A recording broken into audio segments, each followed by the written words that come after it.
নমস্কার, কলকাতা টিভি ডিজিটালে আপনাদের স্বাগত জানাই। আপনাদের সঙ্গে রয়েছি আমি জুহিতা। আচ্ছা, আপনি কি 2026 সালের ফেব্রুয়ারি মাসের ক্যালেন্ডারটা দেখেছেন? দেখলে অবশ্যই একটি চমক লক্ষ্য করতে পারবেন। কি সেই চমক?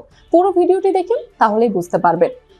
2026-এর ফেব্রুয়ারি মাসের ক্যালেন্ডার যদি আপনি দেখেন, তাহলে আপনি দেখবেন প্রত্যেকটা বার, সপ্তাহের প্রত্যেকটা বার 4 দিন করে রয়েছে, অর্থাৎ রিপিট রয়েছে, এবং যাকে বিশেষজ্ঞরা বলছেন যে একটি বিশেষ চমক, এবং এটা কিন্তু দাবি করা হয়েছে সোশ্যাল মিডিয়াতে যে 823 বছর পর পর আসে, এবং এটাকে কিন্তু একটা বিশেষভাবে গুরুত্ব দেওয়া হচ্ছে জ্যোতিষ শাস্ত্রেও। কেন গুরুত্ব দেওয়া হচ্ছে সেটা হচ্ছে যে 2026 সালের ফেব্রুয়ারি মাসটি শুরু হচ্ছে রবিবার এবং শেষ হচ্ছে শনিবার, অর্থাৎ সপ্তাহের প্রত্যেকটি বার 4 দিন করে রয়েছে।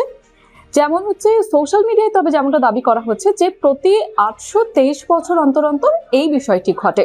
তবে এই বিষয়টিকে পুরোপুরি নস্যাৎ করেছেন এবং মান্যতা দেওয়া হয়নি, এবং বিশেষজ্ঞরা যেটা জানাচ্ছেন যে সাধারণত 6, 11 কিংবা 28 বছর অন্তর অন্তর এই চমৎকার সমাবর্তন ফিরে আসে, এবং এই গাণিতিক যে বিন্যাস এটা কিন্তু অত্যন্ত গুরুত্ব দিয়েছে জ্যোতিষ শাস্ত্র।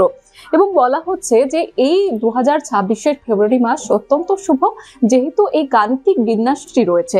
তার পাশাপাশি কৌতূহলের যে কারণ সেটা হচ্ছে 823 বছরের দাবিটি সঠিক না হলেও ক্যালেন্ডারের পাতায় রবিবার থেকে শুরু হয়ে শনিবার হয়ে শেষ হওয়ায় নিখুঁত 28 দিনের যে ছকটি রয়েছে সেটা অত্যন্ত সুন্দর লাগছে। কারণ আমরা সাধারণত যে ক্যালেন্ডারের প্রত্যেকটা মাস অনুযায়ী দেখি সেখানে একটা খাপ ছাড়া একটা ব্যাপার, কিন্তু এই 2026 সালের ফেব্রুয়ারির যে ক্যালেন্ডারটা সেটা আপনারা দেখলেই একটু সুন্দর দেখতে সেটাকে বোঝা যাচ্ছে, এবং সেই কারণে আরো বিশেষভাবে গুরুত্ব দেওয়া হচ্ছে।